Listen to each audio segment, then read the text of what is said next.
热闹的毕业聚会上，池安当着众人的面向江一婉表了白，男帅女靓，性格契合，简直天生一对。大家都友好的调侃，他们这段长达6年的友情终于变了质。隔着人群，只有我和迟暮皮笑肉不笑的鼓掌。这2位，一个是我暗恋多年的邻家大哥哥，一位是迟暮年少时期就喜欢的温柔女神。结果现在他俩在一起了。我朝迟暮的方向歪了歪头，牙都快要碎了。你不是说要追他吗？整整6年，你干嘛去了？迟暮眉梢一挑，薄唇扬起嘲讽的弧度。也没见你追上我哥呀。这个夜晚，有人幸福，有人是小丑。话落间，迟安牵着脸颊微红的江一婉朝我们走来。迟安笑意温柔，潋滟的眸中像是沁了一池星光。小棉，我和一婉明天要赶飞机，得先回酒店收拾了。今天太晚了，我给你们开了房间，你们明天再回学校吧。看着他们交缠的指尖，心里有些不是滋味。触碰到江一婉的视线，他朝我揉揉扬唇。我勉强笑笑，恭喜你们了，迟安哥。迟暮看了我一眼，挡在我面前，不耐烦道，行了哥，我会照顾他，你们先走吧。他个子很高，像一堵坚固的墙，严丝合缝的遮住了我眼底泄出的些微脆弱。江一婉带笑的声音响起，小木和绵绵这对欢喜冤家，这是有情况。迟暮没有说话，迟安笑容顿了顿，随即无奈的看向江一婉，他俩你还不知道，不打起来就不错了，况且他们也不是对方喜欢的类型。我扯了扯唇，是啊，他明明知道我喜欢的人是他。18岁成人礼上，我借着酒意向迟安表白过，他只是沉默了许久，语气依旧温柔。小棉，你醉了，我一直把你当妹妹。其实我的暗恋在那时就该结束了，却还是心怀侥幸的偷偷继续了3年。今晚他彻底打碎了我的妄想，其实倒也没有想象中难过。既定的结局，我早就做好心理准备了。迟暮啧了一声，语气冷淡，哥，你又不知道我喜欢什么类型。说完，不管2人的愣怔反应，他拉着我走出了包厢，手腕传来迟暮掌心的温度，我抬眼看向他的背影。从小跟我一起吵到大的讨厌小孩，如今长成了1.85米的高个帅哥，宽肩窄腰，穿着黑色的冲锋衣，桀骜又散漫。恍惚之际，响起叮的一声，他把房卡递给我，语气依旧冷淡，但放轻了一些。宋眠，早点睡，别想东想西的。我哦了一声，又别扭的偏过头。今天谢谢你了。迟暮垂下眼看我，黑色的眸子仿佛深不见底。半晌，他问，喝酒吗？其实当初跟迟安表白失败后，我就没喝过酒了。仅仅2罐啤酒下肚，眼前就开始渐渐模糊，脑中的回忆倒是越来越清晰。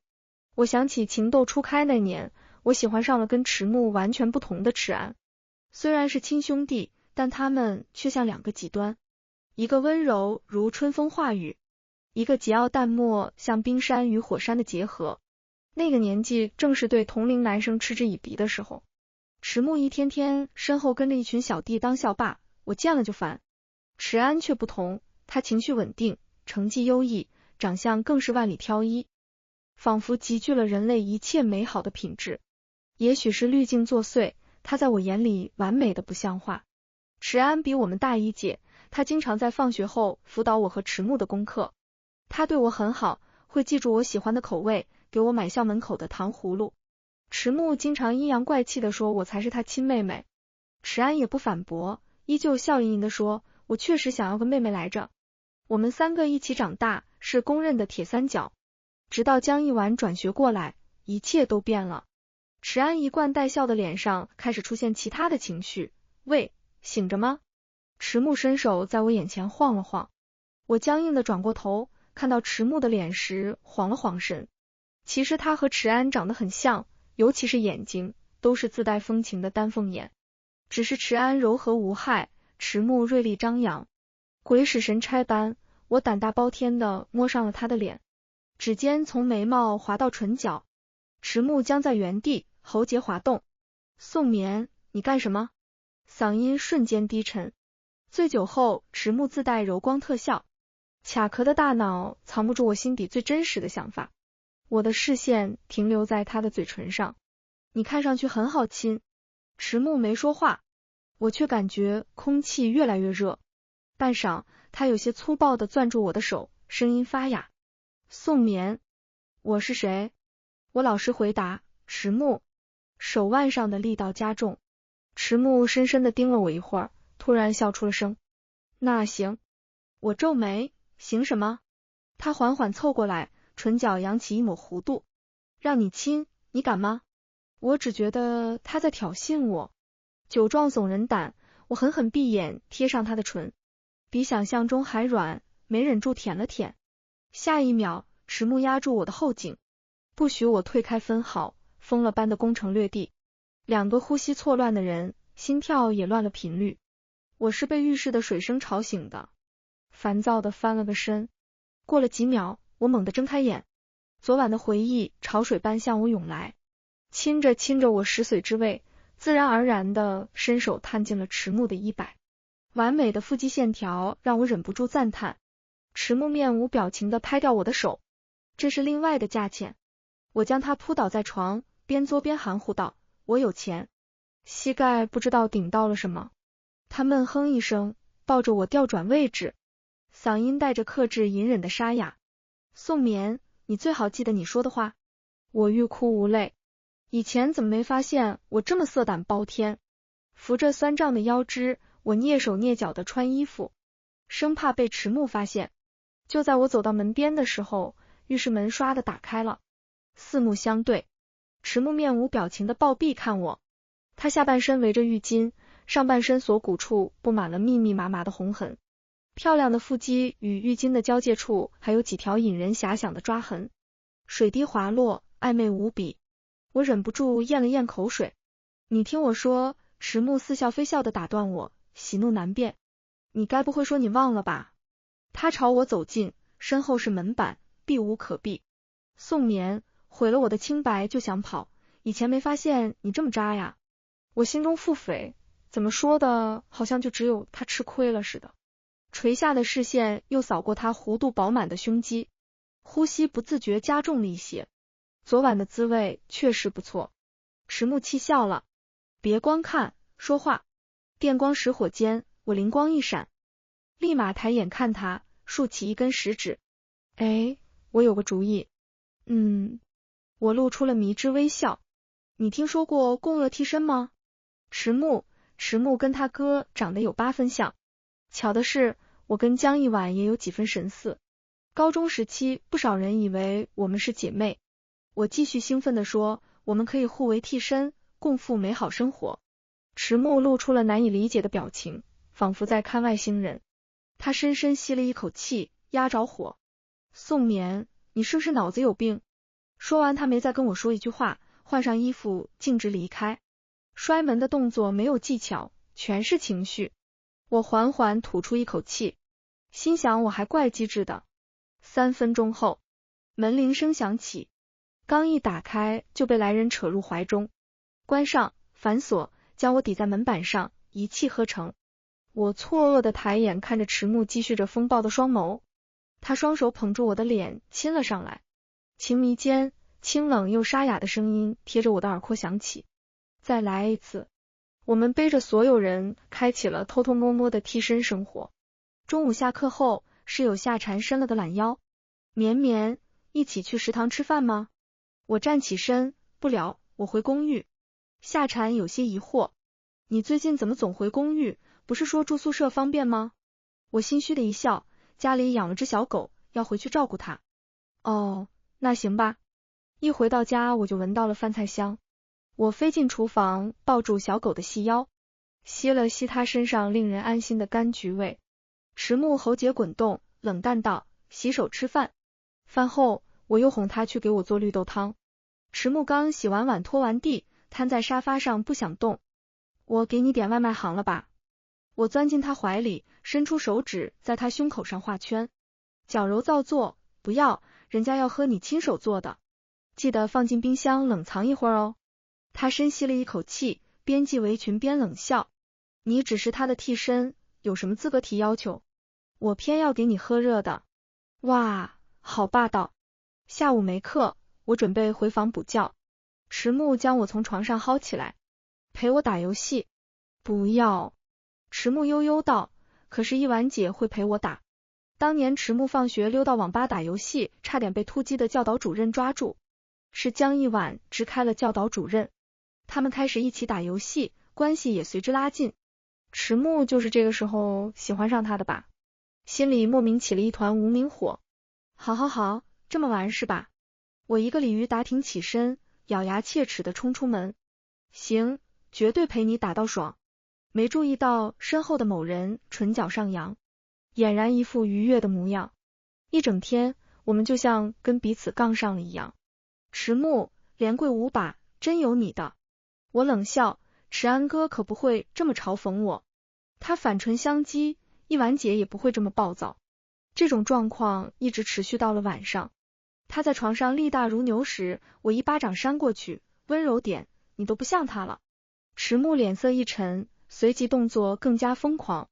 他疯了般索求，嗓音却脆了冰。呵，温柔？他那么温柔，能让你像现在这样舒服吗？我抵着他的胸口，声音随着起伏的节奏破碎不成句。你有病吧？我又没跟他试过。他却不愿意放过我，将我困囿在这无法动弹的一方天地，只能随着他的疯狂与情动沉沉浮浮。迟木灼热的喘息在脖颈处溢出，缱绻又磨人。宋眠，记住这个感觉，我不是他。我的脸烧得厉害，被动承受着他带来的狂风骤雨。顶灯在眼前一圈一圈漾出欢愉的波纹，再次睁眼已经是第二天下午了。洗漱时，手机屏幕弹出一个视频通话，是迟安打过来的。他不是跟江一婉在新疆毕业旅行吗？怎么会打给我？我微微一愣，指尖按到接通。那头的迟安穿着白 T， 阳光透过树叶落在他的脸上，一如既往的被光影眷顾优待。视线相对之际，他扬起笑容，却略显疲惫。绵绵，今天没课吗？我擦了把脸，双方都有些不知道如何开口，气氛陷入凝滞。我垂下眼，迟安哥，你有什么事吗？怎么这几天没回我消息？几乎是同一时间开口。我怔了怔，翻开聊天框，以前都是我单方面找话题跟他聊天，自从他跟江一婉官宣后，我就没再给他发过消息。反倒是迟安有些反常，这几天都在跟我分享新疆的美景，而我似乎忘记回复了，或者说根本没在意自己回没回，因为他发消息的时候我都跟迟木在一起，或笑或闹或生气，压根没有心思分给旁人。意识到这一点，我平静地朝迟安笑了笑。对不起啊，我忘记回了。迟安唇角的笑意一僵，似乎想说些什么，眼眸倏然凝在某处。他喉间动了动，声音有些哑。你锁骨上是什么？我看向镜子，睡衣领口没系好，露出雪白锁骨上的一道红痕，格外鲜艳惹眼。我连忙拉好，含糊道，可能是蚊子吧，夏天嘛，哈哈。迟安垂下眼帘，失神般呢喃。是吗？我竟然从他的笑容中看到了一丝脆弱和无助。难道迟安和江一婉吵架了？但我并没有探究的念头和安慰的想法。直到此刻，我才真正意识到，我早就放下他了。深吸一口气，我笑容稀松平常。迟安哥，以前是我年纪小不懂事，说的话你别当真。我知道你把我当妹妹，但是既然谈了恋爱，还是要跟其他异性朋友保持距离，换位思考。如果我男朋友跟其他女生走得近了，我也会不开心的。对于江一婉，我对他观感复杂。曾经几个人一起爬山露营，他体力不支，身体往我这边靠，我往里挤了挤，他却突然摔倒崴了脚。迟安神色复杂的看了我一眼，没说什么，将他背起往前走，那是默认我推了他的意思。总之，跟他近距离接触准会发生意外，而其他人总会把异样的目光投向我。毕竟江一婉多温柔善解人意呀，跟他相处过的人没有一个觉得他性格不好。时间长了，我也品出味了，江一婉在针对我，大概我们喜欢的是同一个人吧。以往的事我不想再计较，也算是正式画上一个句号。他们怎么样与我无关。池安似乎怔了很久，我眨眨眼，好好享受你们的毕业旅行，我就不做电灯泡了，拜拜。说完，我火速挂断了电话，没注意到池安脸上闪过的一抹慌乱和茫然。一扭头，池木好整以暇的倚在房门处，眉梢眼角都是笑意，显然他全听见了。你这是要跟我哥划清界限？我唇角微微翘起，竭力压下心中没来由的雀跃。人家都有女朋友了，我还凑上去干嘛？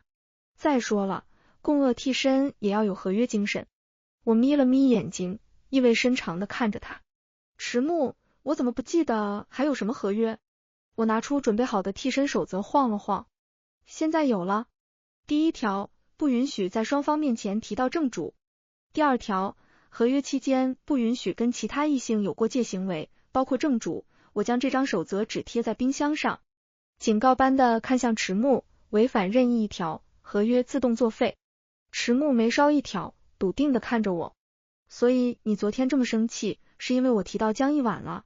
我差点被口水呛到，连忙移开视线。神经，我只是不想替身行为上升到正主。下一秒，修长的手拎着开了锁的手机放在我面前。我疑惑，干什么？给你检查。第一眼看到的就是江一晚的聊天框。我皱眉点进去，发现江一晚时不时就给池木发消息，新疆的照片就发了好多张，但是他一条都没回。我莫名觉得这对情侣还挺般配，爱人就在身旁，还给别的异性分享生活。池木凑过来，声音很轻，我表现的好吗？像一片羽毛划过耳廓，心中的异样散开。我唇角上扬，勉勉强强吧。有奖励吗？我心情很好，行，今晚我亲自做饭。池木，那算了。我气得将他扑倒在沙发上，鼻尖相触，暧昧的温度节节攀升，在狭窄的空间内肆意蔓延。四目相对，眼神不再清白，位置颠倒，柔软冰凉的唇渡入炙热的喘息。布艺沙发一次次下陷，窗边的风铃和微风共同奏出了一支动听的歌。暑假到来，两个寝室一起聚了一次。夏蝉一见到我就感叹，你是不是在公寓住不习惯啊？看你这老大的黑眼圈。我心下一凉，暗戳戳的瞪了池木一眼。他懒散的端着酒杯，见状无辜的朝我眨了眨眼。我看向夏蝉，哦，我家狗太粘人了，带去绝育估计就好了。嗨嗨，池木被酒呛到，凉凉的扫了我一眼。他室友也打趣他，你们别说，阿木最近也变化挺大的。什么变化？大概是从少年到男人的变化，简直是行走的荷尔蒙啊。我心虚的瞥了他一眼，却发现池木的视线不加掩饰的落在我身上。空气骤然安静，几个室友的眼神在我们之间来回巡视，嘀咕道，话说最近阿木也不回寝室，难道你们……我还没说话，池木的声音缓缓响起，没有的事，你们一天天想什么呢？我笑了笑，我和他能有什么？夏蝉也是，他俩不打起来就不错了，怎么可能有一腿？乱蹦的心像是跌进水中，溺水的窒息感渐渐上涌。池木喝了口酒，侧脸隐匿在灯光的阴影中，看不清情绪。热闹的氛围中，他的手机铃声响起。池木接起后，漫不经心的表情一下变得凝重。他猛地站起身，语气急促严肃。江一晚在那等我。听到他的名字，不安感瞬间席卷全身。我看向池木，什么事啊？需要我帮忙吗？他摇摇头，说了句有事就匆匆离开。几个室友面面相觑。我扯了扯嘴角，频繁打开手机又熄屏。池木依旧没有一句解释，心中的烦闷越来越重。坐了一会儿后，借口回家喂狗，先行离开。家里空空荡荡，今夜格外寂静。看到贴在冰箱上的那张纸，我深吸一口气，拨通池木的电话。意料之中，没接通。我自嘲一笑，正主回来了，谁还会管一个替身呢？他当众否认我们的关系，不也是不想让江一晚知道吗？既定的结局罢了，我为什么这么难过呢？胸口处的酸涩翻涌，直逼眼眶。我狠狠擦了擦眼角，用怒火压制心里的异样。很好，没有合约道德的小狗，滚出我的家。我找出行李箱，把他的衣服、漱口杯、剃须刀等东西全部扔进去。收拾到一半，门铃响了，我心间一颤，眼眶不争气的涌出热雾。开门后，撇着的嘴瞬间收了回去。不是迟暮，是迟安。他似乎憔悴了很多，脸上挂着的笑也苍白无力。绵绵，我回来了。将他请进来后，一时之间不知道该说些什么。我想到江一晚，犹豫着开口：你们毕业旅行顺利吗？迟安垂下眼：我们分手了。我愣了一会儿，这也太突然了，是发生什么事了吗？迟安放下手中的水杯，声音温和：都说旅行是检验情侣合不合适的重要标准，试了一下发现我们大概性格不合适。迟安说的释然，但他的脸色却不太好，我只能象征性安慰他一下。看了墙上的挂钟，已经是凌晨1点了。迟安哥，不早了，你该回去休息了。迟安沉默站起身，薄唇抿直，眸色暗淡。他深深地看着我，眼中似乎翻涌着无法宣之于口的复杂情感。绵绵，去新疆这段时间，我也想通了很多事。都说当局者迷，旁观者清，我自诩理智，却也认不清自己的心。心口砰砰直跳，身体僵硬。第六感告诉我，不应该让他继续说下去了。我不动声色地后退一步：迟安哥，早些休息。迟安脸色更加苍白，浓烈的破碎感将他笼罩。好，你也是。目送他离开后，我垂下眼帘，不管他要说的是什么，我都不想再听了。盯着手机屏幕，在床上翻来覆去一个晚上，直到天蒙蒙亮才沉沉睡去。睡得不安稳，连梦都让人生厌。梦里依旧是那天的毕业聚会，女主角依旧是双颊泛红的江一晚，而男主角转过脸，不是迟安，竟然是迟暮。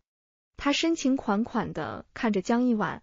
就在他们要抱上时，我猛地惊醒，外面艳阳高照，已经是中午了。我大骂一声晦气，看了眼时间，我顿时清醒，连鞋都没穿就跑到客厅，瞬间僵在原地。厨房里被人清理了一遍，客厅也被人重新打扫了，只有昨晚放在角落的行李箱不见了。除了冰箱上的那张纸，家里关于迟暮的痕迹消失得一干二净，仿佛那段时间只是我的一场梦。当时只道是寻常，直到针扎般的细微刺痛变成锤子敲击的大片钝痛，眼泪大颗大颗的落在手机上。我慌张用手背擦干，却越擦越多。被风吹动的风铃在此刻变得格外刺耳聒噪。傍晚我收拾好了东西，准备回家，我妈却突然给我打了个电话：绵绵，你温姨开了个度假山庄，离你们学校很近，我这几天忙，你带我去捧捧场啊。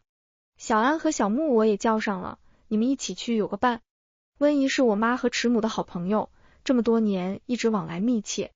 她没有结婚，对我们几个小孩很好，于情于理都不能推脱。我叹了一口气，答应下来。青梅竹马尴尬的点在于，分了手，两家人还得一起吃饭。第二天，迟安开车来接我，除了迟暮，竟然还有一个熟人江一晚。迟暮大概是在补觉，棒球帽盖在脸上，下巴长了些短茬。江一晚坐在迟暮旁边，朝我抿唇一笑，声音很轻：他昨晚没休息好。我心下冷笑，他是想告诉我迟暮昨晚跟他在一起吗？我眼下心里的烦闷，表面上十分友好。一晚姐，你不是晕车吗？怎么坐后面去了？快坐到副驾驶来。说着我走到他那边，直接将他拉了下来，十分体贴的将他推入副驾驶。别逞强，身体要紧。江一晚笑容僵硬，从牙缝里挤出谢谢2个字。迟安的脸色也变了变，当初他就是说自己晕车，让我把迟安的副驾驶让给他，当然现在也得让了。我慢悠悠的坐上后座，视线一分也没给旁边的迟暮，前座的2位也一言不发，目不斜视。好了，现在谁都不开心了。挺好的，温姨见到我们很高兴，给我们留了最好的房间。寒暄结束后，他将我拉到一旁，低声问：那个女孩就是迟安的女朋友吗？我看了一眼江一晚，他正低声跟迟暮说着什么，动作亲昵，满眼笑意。温姨也看到了，又见我脸色难看，他啧啧2声，俨然是看透了一切。我敛下眼，他们好像分手了。温怡心疼的看向我，绵绵，你可不要犯傻，你跟池安不合适的。一是过来人，我看得透透的。我不自在的摸了摸脖子，原来我以前的暗恋这么明显吗？温怡说，你在小安面前表现的大方乖巧，总是去迎合他的兴趣爱好。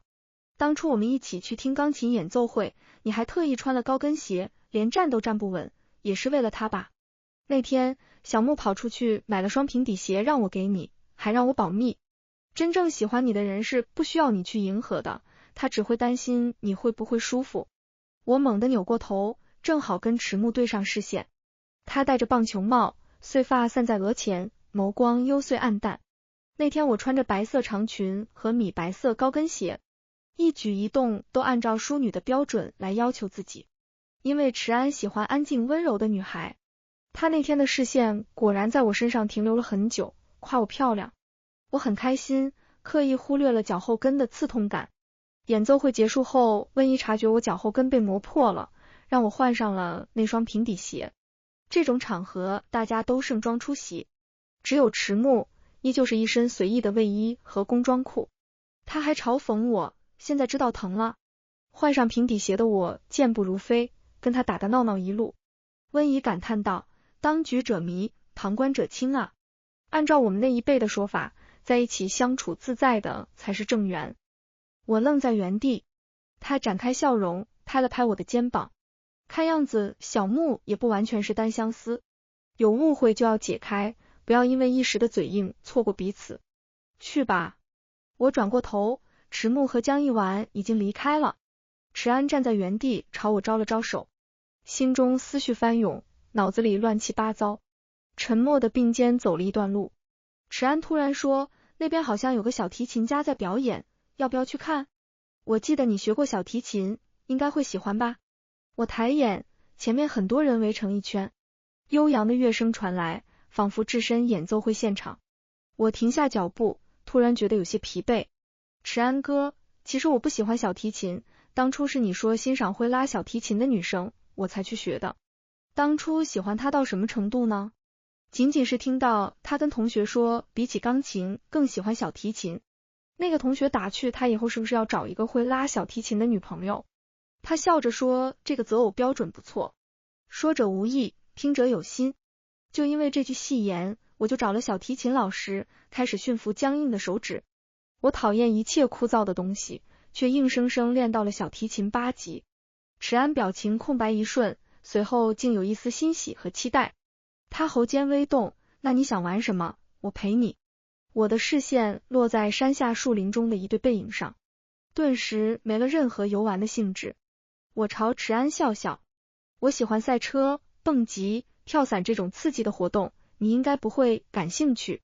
池安笑容僵住，一时之间语塞。我打了个圆场，开玩笑的，其实我现在更想睡一觉。他深深地看了我一眼，语气无奈。好。我转身回了房间，池安站在原地看着我离开的背影，半晌，唇角自嘲地扯出一抹苦涩兔的弧度。我是被噼里啪啦的雨声混杂着人声吵醒的，起身后才发现窗户没关，这雨也太大了。我刚刚听说山下那片树林发生了山体滑坡，关窗户的手一抖。我连忙探出头，语气急促，请问有人受伤吗？旁边的女生对我吓了一跳，听说救援队过去了，有没有人受伤就不知道了。我抖着手给迟木打电话，依旧打不通。恐慌感瞬间蔓延到四肢百骸，我跌跌撞撞地冲出房门，冲进暴雨时被人猛地攥住手腕，池安以往的从容消失得一干二净。宋眠，这么大的雨，你要下山，疯了吗？我焦急又无助，我要去找迟木，放开我！他几乎是怒吼出声，山下有救援队，你去了也没用。眼泪不受控制地往下流，声线都在抖。我只想确认他的安全。池安手心力度不受控制的加重，他红了眼眶，薄唇翕动。你喜欢上他了，是吗？我抬眼看他，声音斩钉截铁哟。是，我喜欢他。池安脸色苍白，却依旧笃定道，我不信。那天晚上我看到了冰箱上的那份替身合约，如果我没猜错的话，正主应该是我吧。我眼睫颤了颤，一颗心落到谷底。熟悉的声音在后侧方响起，哥，你误会了，那只是我们小情侣之间的情趣而已。池安眸光暗淡，他几乎是气球般看向我，手抖得厉害。我猛地回头，在脑子还在一片空白时，身体就已经做出了选择。我奔进池木怀里，是熟悉的柑橘味，他将我接得很稳，委屈瞬间像开了闸，我哭得止不住。你为什么不接我电话？池木低下头哄我，替我擦泪的指尖隐隐发颤。我手机没电了。我哭得更厉害。你之前也不接我电话，一条消息都没有。池木泛红的眼眶水光浮现，他嗓音更加沙哑。对不起，是我的错，以后都不会了。池木最后悔的莫过于那个晚上，他接到江一晚想要寻短见的电话，不管他是作为池安的女朋友，还是顾念以往的情谊，他都不能让他出事。江一晚曾经在他打架时替他挡过一棍，从那之后就传出了他喜欢江一晚的传言，他也没必要否认，毕竟宋眠还兴致勃勃的想跟他组成合作联盟，这是能正大光明陪在他身边的借口，何乐而不为？但是在池安和江一晚官宣的那个夜晚，在宋眠提出什么共恶替身时，在看到宋眠因为江一晚吃醋后，他后悔了。救下江一晚那晚被池安乘虚而入，是他最后悔的事。池木来到江边，江一晚说他跟池安分手了，他真把他当倾诉对象了，絮絮叨叨说了好多他们之间的事。池木越听越烦躁，你跟我说有什么用？他想给宋眠打电话，只是一个转身的功夫，江一晚就扑通一声跳下去了。他跳下去救人，把他送到医院。当他一身狼狈的回到家门口时，听到里面传来了池安的声音。宋眠大概不希望在此时见到他吧，湿透的衣服粘在身上，被冷风吹了一夜，变得皱皱巴巴。池木回到公寓，第一眼看到的是那个装满他东西的行李箱，他自嘲的扯了扯嘴角。正主回来了，替身也没有存在的必要了。宋眠还在熟睡，他轻手轻脚的把家里关于他的痕迹清除，甚至连当面结束的勇气都没有。他想起了曾经在书上看过的一句话，爱会让人变成胆小鬼。天不怕地不怕的他却不敢袒露分毫心意，直到听到宋眠亲口说他也喜欢他。那个瞬间是什么感觉呢？枯木逢春，失去的生机再次充盈胸口，心脏砰砰直跳，喜悦到大脑宕机，像做了一场幸运而不真实的梦。可怀中的女孩是温热的，如此契合。池木几近哽咽，宋眠选了我，就只能是我了，我爱你。池木将我背回房，一路上我将脸埋在他的肩膀上，不敢抬头。刚刚哭得太丢人了，围观群众还不少，但即使是这样，我们也不想松开彼此。温姨说的对，时间宝贵，不能浪费在互相误会上。池木跟我简单解释了那晚发生的事，得知他穿着湿衣服在外面游荡了一夜，我心疼坏了。你是不是啥？长嘴了不知道问吗？池木低下头，眷恋的将脸贴在我的手心。对不起，让你难过了好几天。好不容易忍住的眼泪又有泛滥的迹象。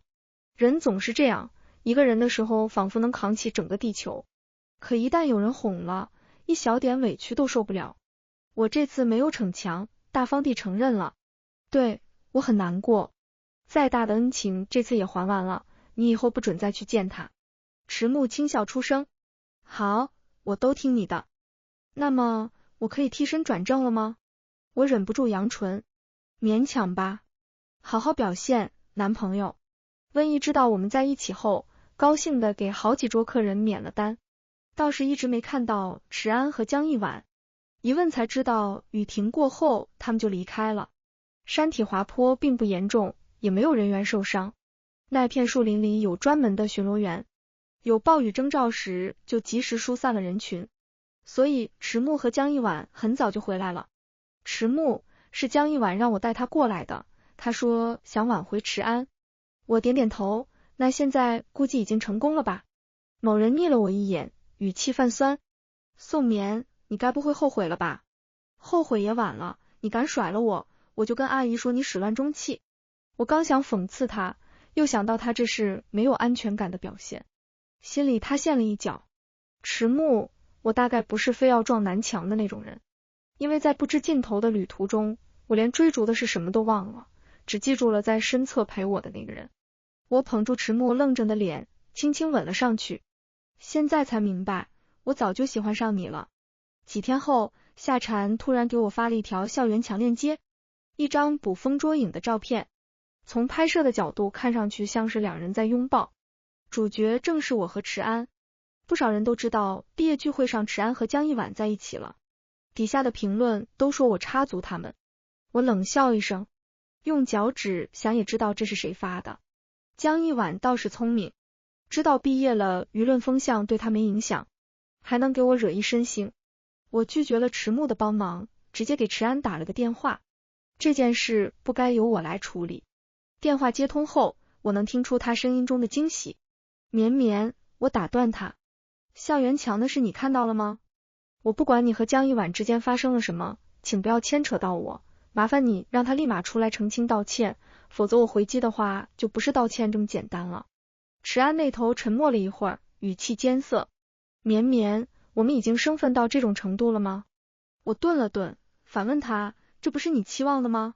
你纵容他一次次在我面前耍小手段，不就是想让我知难而退？迟安，对不起，是我的行为一直在伤害你。我不敢面对自己的心，不敢回应你的喜欢，因为我知道阿木也喜欢你，可你真的走向他了，我竟然这么难过。绵绵，我真的后悔了。如果能重来，我一定不会把你让给他。我愣了很久，荒谬到想笑。让？我是你的一件物品吗？迟安，连喜欢的人都能让，你真的太可怕了。况且你真的喜欢我吗？没有吧，在你眼里，我只是你扔在角落积灰的玩具，送给别人后，你感觉到不适，但是拿回来没过几天就又会扔回角落了。迟安焦急到嗓音发哑。不是这样的，我没有这么想，我声音很冷。是或不是已经不重要了，你和江一婉其实很合适，一个喜欢让，一个喜欢抢，天生一对。挂断电话后，我深深吸了一口气。我宁愿他说从来也没喜欢过我，只把我当成妹妹。他这样只会让我觉得当初付出的真心不值得。几个小时后，校园墙就迎来了反转。迟安亲自出面解释，他和江一婉在毕业旅行期间已经分手，还贴出了一张图，是我们在山庄争执时围观群众拍的，恰好把江一婉偷拍的身影记录下来。事情的前因后果明了，现在江一婉造谣的证据很明确。迟暮偷偷在朋友圈发了我们的合照，她男朋友在这，好幼稚的发言，我差点被水呛到。评论风向又变了，给江一婉贴上心机女、绿茶的标签，不知道是谁向她刚签约的公司举报，连薪资丰厚的工作也黄了。她自食恶果，我没有丝毫同情，但这件事让夏蝉他们知道了我和迟暮的关系，对我狂轰滥炸。这是后话，现在人刚到家，才知道家里发生了大事。我爸疑似在外有私生女，小三都找到家里来了。看到客厅里那个憔悴的女人，我愣了愣，她长得跟我妈很像。一瞬间，我的脑子里出现了各种狗血的替身桥段。我凑到我爸耳边，老登，你不会也玩替身吧？平常运筹帷幄的男人现在蔫巴巴的。他一听就急了，胡说，我跟他根本没关系，这是诬陷。还有，什么叫也？我顿时心虚的摸了摸鼻尖，随即悄悄松了一口气。我还是了解我爸的，他说男人有钱就变坏，所以跟我妈白手起家打拼的公司股份都在我妈手里，他相当于给我妈打工，却甘之如饴。这样的人怎么会有私生女呢？那个女人听到我爸否认后，顿时情绪激动。就算你再不愿意承认，婉婉也是你的女儿。听到这个名字，我眉心一皱。就在这时，我妈从书房走出来，将一份文件扔在她面前。亲子鉴定，看看吧。她先是一愣，警惕地看了我们一眼，随即打开文件。看到结果后，她双眼瞪大，瞳孔骤缩，显然是不敢置信。他猛地站起身，怨毒地看着我妈。不可能，一定是你做了手脚。我妈冷笑一声。江婉宁，不管是再做1000次还是10000次，都是这个结果。那女人像个疯子一样撕碎了鉴定书。不可能，涂一婉就是宋朝明的孩子，那婉明明是他。一婉，江一婉。我不可置信地抬头。我爸冷淡地看向那个女人。不好意思，我从来不在外面随意过夜。你认错人了。他像是濒临精神崩溃，连双眼都布满了血丝，格外瘆人。我不信，宋眠和一婉长得那么像，怎么可能不是你的种？一瞬间，我遍体生寒。所以江一婉跟我长得像不是巧合。他转学过来，一次次针对我也不是巧合。他步步为营，刻意接近池家两兄弟，只为给我制造不痛快。我喜欢什么，他就抢什么。难道他觉得这是我欠他的吗？真是可笑。我妈揉了揉眉心，语气疲惫。江婉宁，这么多年了，你还是这么蠢。绵绵长得像我，而江一婉像你，关宋朝明什么事？他闻言如遭雷击，瘫软在地。我爸轻咳一声，别说了，我好像一点用都没有。我侧目看他，他叹了口气，跟我解释，这位就是你母亲的妹妹。我已经大致拼凑出了情况，倒没有太惊讶。有私生女的并不是我爸，而是外祖父。他去世后，我妈用了一些手段继承了全部遗产，一分也没有留给小三和私生女。江婉宁因此恨上了我妈，甚至将这份恨意灌输给了他的女儿。门外闪过一片白色的衣角，我知道那是江一婉。几天后，江一婉约我谈一谈。江边长椅上，他脸色苍白，双眼没有一丝光亮，瘦得仿佛一阵风就能卷走。我在另一端坐了下来，看向平静的江面。别告诉我你又想寻死。他冷哼一声，你很得意吧？看着我像跳梁小丑一样汲汲营营，到头来还是一无所有。我笑了，你的人生跟我有什么关系？这句话像是引爆了他的理智。如果不是你妈，我妈怎么会变成这样？我又怎么会变成这样？我平静地跟他对视。如果不是你妈，我的外祖母怎么会年纪轻轻就气病离开人世？他薄唇颤了颤，没再说话。我嘲讽的牵唇，我和我妈就不是受害者了吗？我又招你惹你了？就算你是我爸的私生女，就算你的生活极度不幸，你该恨的也不应该是我们。你明明知道罪魁祸首是谁，但你不敢，只敢挥刀砍向无辜者。现在的下场是你活该。我起身离开。江一婉哽咽着叫住我。池安跟我分手是因为看到了我妈的短信，他知道我是故意接近他的。可他又无辜吗？他明明也只是把我当成你的替身。糖葫芦是你爱吃的，游乐场也是你爱去的。我头也不回。所以呢？他的眼里溢满了悲伤。所以我更恨你了，因为我是真的喜欢他呀。你说的对，是我自作自受，我活该。我会带着我妈离开这里，以后不会出现在你们面前了。对不起。最后那一声轻的激进呢喃，风一吹就散了。我没有回应，因为迟暮还在不远处等着我。他站在夕阳的光晕中，好看的不像话。看到我后，他张开手臂，眉眼弯弯。我心领神会，扑进他怀中，依旧是好闻的柑橘味。那天之后，江一婉彻底消失在我的生活中。池安决定出国深造。离开当晚，我收到了他的短信，绵绵祝你们幸福。而迟暮在经过我爸的81关刁难后，正式获得住进公寓的资格。为了应对夏蝉他们的诘问，我们还真的养了一条小金毛，取名叫木木。大4的日子过得平淡又美好。一个平常的夜晚，我们坐在沙发上看电影，名字叫《怦然心动》，讲述的是一对青梅竹马的故事。联想到温宜说的话，就算是再迟钝，也该明白了。迟暮这小子暗恋了我很久。